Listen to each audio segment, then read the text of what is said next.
tergoda. Banyak kamu yang ingin jadi simpanan saya. Ustadz terkenal, YouTube viral. Ini iblisnya, viral itu iblis paling bahaya, itu viral namanya.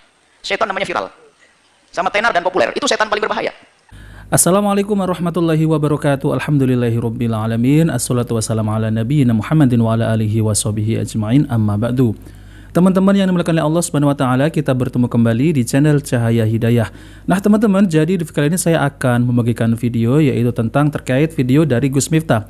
Yang dimana Gus Miftah ini yaitu berceramah di tempat-tempat klub malam ataupun tempat-tempat diskotik, tempat-tempat yang disebut adalah tempat marginal. Dan bahkan Gus Miftah ini mendapat gelar yaitu presidennya para pendosa. Nah, teman-teman, jadi saya akan tampilkan yaitu video Gus Miftah berceramah yaitu di tempat klub-klub malam.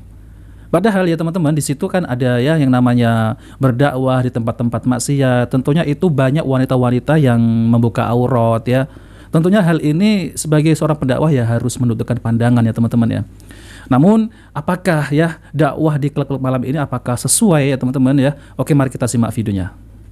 Mau tanya, Kamu sopo nang gas asli atau palsu? aslinya sopo, aslinya sopo. Aslinya nama saya Supriyatin. Nama palsunya Rosa. Gini kan pekerjaan saya kan banyak godaannya tuh. Pekerjaan kamu banyak Godaannya. Pertanyaan saya banyak godaannya, apa kamu yang menggoda? Ayo. Tergoda. Banyak kamu yang ingin jadi simpanan saya. Keluar goblok. Masih menan kamu, apa kamu jadi simpanan? Jadi simpanan. Aku mau. Terus pertanyaan kamu apa terus? Kalau gitu hukumnya gimana ya? Hukumnya apa? Halal atau jadi simpenannya? Hukum jadi simpenannya. Ya, kalau misalnya halal, halalin dong. Jadi kalau seorang pendakwah ya mendatangi di tempat-tempat klub malam, tentunya pasti ya di situ banyak wanita-wanita yang membuka aurat ya. Nah, ini apakah sesuai ya teman-teman ya? Atau niatnya Gus Miftah ini bagaimana? Kita juga belum tahu ya teman-teman, apakah niatnya itu ingin terkenal? Tapi kita tidak tahu ya niatnya Gus Miftah itu apa ya dalam mendakwahkan di tempat-tempat seperti itu ya, tempat-tempat maksiat. Apakah niatnya itu ingin viral? Apakah ingin terkenal dan lain-lain? Nah, teman-teman yang dimuliakan Allah SWT, jadi saya akan tampilkan yaitu video tanggapan dari Buya Yahya yaitu tentang terkait ceramah ataupun dakwah di tempat-tempat klub malam. Oke, mari kita simak video penjelasan dari Buya Yahya. Buya, bagaimana hukum ceramah di diskotik yang di situ semua wanita menggunakan pakaian mini atau membuka aurat mereka seperti berita yang sedang heboh beberapa waktu yang lalu di sosial media? Yang pertama bahwa semua umat Nabi Muhammad berhak untuk mendapatkan pencerahan. Baik yang hidup di rumah prostitusi, rumah pelacuran, atau biarpun di gedung judi, ada di tempat disko, mereka adalah umat Nabi Muhammad yang perlu mendapatkan pencerahan. Semuanya berhak mendapatkan pencerahan. Satu.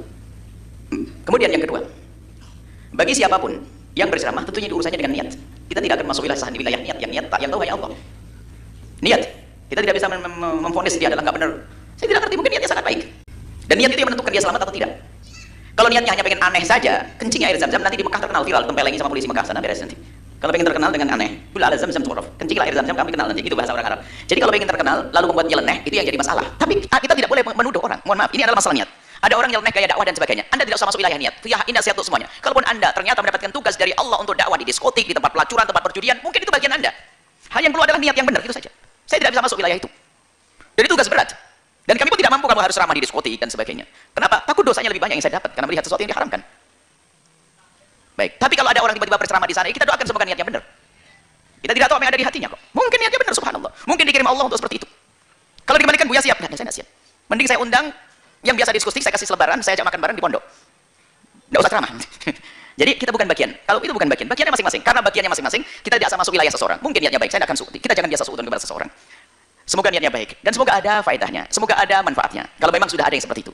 Cuma sisi lain, yang ketiga bahwasanya ini niat ya, urusan niat. Namun lihat terlintas, niat terkenal. Ceramah, masuk televisi godaannya gede. Masyhur. Ya enggak? Ustadz terkenal. YouTube viral. Ini iblisnya, viral itu iblis paling bahaya, itu viral namanya. Setan namanya viral. Sama tenar dan populer, itu setan paling berbahaya. Nah, kalau orang membuat satu program dakwah hanya untuk viral, tenar, dan populer, itu masuk wilayah bahaya sekali. Ingat, pengen nyeleneh saja, malah wilayah bahaya. Atau pengen terus masyhur, wilayah bahaya. Cuman wahai hamba Allah, jangan biasa kita prasangka buruk kepada siapapun. Memang ada orang yang dibuat oleh Allah masuk wilayah seperti itu, dan dia bukan kemauan dia. Malah kekasih Allah dulu kalau masuk wilayah itu, wah istighfarnya banyak. Bukan bangga, waduh saya harus bisa wilayah. Sehingga ada wali-wali mendengar kisah para wali masuk wilayah, dia tidak menikmati seperti itu. Ya karena apa harus menjaga matanya untuk tidak melihat yang haram. Kalau seandainya orang masuk diskotik, wah kan berat sekali, bayangkan. Memangnya matanya sudah buta misalnya. Oh dia menangis. Kalau seandainya ada waliullah, tiba-tiba di hari ini, kok dibimbing oleh Allah harus menobatkan orang diskotik, oh dia menangis juga. Karena apa? Ini paling berat. Biarpun bagi wali lihat perempuan buka aurat kan haram juga. Bukan berubah kalau wali jadi boleh, nggak ada itu. Cuman kadang mereka harus menjalaninya. Tapi akan terlihat dari perilakunya, ghadul basarnya tetap ada, menutup matanya. Dan bukan impiannya harus di situ terus, tidak. Impiannya adalah setelah dengar sekali, ayo keluar. Ini mungkin maksudnya ada gaya wali-walian itu juga bahaya sekali. Biar dianggap keramat aneh. Oh, saya dramain di sini toh, keramat bersama orang-orang bandel saja. Bahasanya orang bandel perlu nasihati, benar, orang bandel juga perlu nasihati. Cuman begini loh maksudnya. Semuanya perlu membenahi niat. Baik yang telah berjuang di tempat tersebut, ayo benahi niat karena Allah Subhanahu wa taala. Kemudian bagi yang melihat juga gampang mudah berprasangka buruk. Karena apa? Itu pekerjaan yang berat. Semoga kalau ada yang mendengar orang ceramah di diskotik, kita hanya berdoa semoga memang itu yang dipilih oleh Allah, dan jangan saya dipilih masuk ke sana, saya takut ya Allah. Saya pengen di sini aja nan. Saya ngeri juga kalau di tempat seperti itu. Hah? Kalau sudah ada, alhamdulillah ada teman yang lain juru dakwah masuk wilayah tersebut, alhamdulillah. Dan semoga ada tobat. Kemudian setelah itu ketahuilah bahwasanya yang memberikan tobat adalah Allah. Apakah orang-orang yang di diskotik itu tobat selalu harus didatangi di diskotik? Belum tentu. Kadang-kadang di luar dia melihat sesuatu yang menarik, lalu dia terpesona lalu masuk. Sekarang juga mudah kalau kita masuk ingin berdakwah kepada orang-orang yang di diskotik, kita hanya berhubungan dengan pemilik diskotik saja.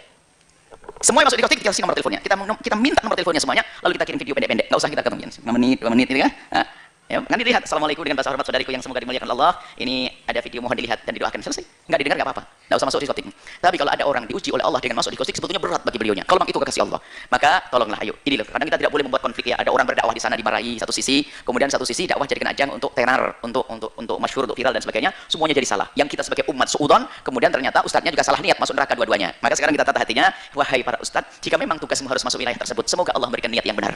Nah teman-teman yang dimuliakan oleh Allah Subhanahu wa taala, jadi seperti itulah ya penjelasan tentang terkait masalah yaitu dakwah, yaitu Gus Miftah di tempat-tempat klub yang disebut yaitu tempat marginal, tempat maksiat dan lain-lain. Tapi kalau saya lihat ya teman-teman ya, fenomena dakwah di tempat-tempat klub maksiat ini itu seperti Gus Miftah ini ya, itu kalau saya lihat ya jelas menikmatinya ya teman-teman ya. Karena kalau kita lihat ketika menjelaskan itu sambil ya ketawa-ketawa, seakan-akan itu ya menikmatinya ya teman-teman ya. Nah, saya juga pernah melihat yaitu video dari Gus Miftah ya, yaitu wawancara dengan Nikita Mirzani. Itu sudah berapa lama yaitu dakwah di tempat-tempat klub seperti itu. Itu katanya sudah sejak tahun 2000 sampai tahun 2021 ya. Itu sangat lama sekali. Nah, teman-teman ya. Jadi dakwah di tempat-tempat klub itu memang cobaannya besar sekali ya. Sangat besar sekali ya. Bahkan sekelas Buya Yahya ini itu tidak berani, tidak sanggup untuk mendatangi tempat-tempat seperti itu karena harus menundukkan pandangan. Cobaannya ya itu ujiannya besar sekali. Ya dikhawatirkan nanti tidak bisa menundukkan pandangan, lalu kemudian ya namanya juga mata ya, masa mau pakai ini penutup nggak mungkin ya. Seperti video yang tadi itu ya, Gus Miftah ini ya melihat dengan senyum-senyum, ketawa-ketawa, bercanda ya. Jadi nggak ada yaitu seperti menasihati, yaitu dengan rasa yang begitu mendalam gitu ya, sedih ya, malah ketawa-ketawa di tempat-tempat yang seperti itu. Allahu alam ya, apakah ya tempat seperti itu cocok untuk berdakwah ya? Allahu alam ya teman-teman ya. Namun ya saya juga belum pernah menjumpai yaitu para ulama salafus soleh ya, yaitu mendakwakan di tempat-tempat maksiat seperti itu. Biasanya nih ya teman-teman ya, orang-orang yang melakukan maksiat ya, tempat-tempat klub malam seperti itu ya, itu kalau mereka ini hatinya terketuk ya, diberi hidayah oleh Allah Subhanahu wa taala, biasanya mereka ini akan mendatangi yaitu tempat-tempat kajian. Maksudnya ada tempat-tempat yang di mana situ ada pengajiannya. Jadi ingin tahu bagaimana tugasnya seorang muslim ini tuh bagaimana. Jadi ingin bertaubat ya. Biasanya seperti itu, ataupun mendengar kajian melalui video, melalui ya suara dan lain-lain.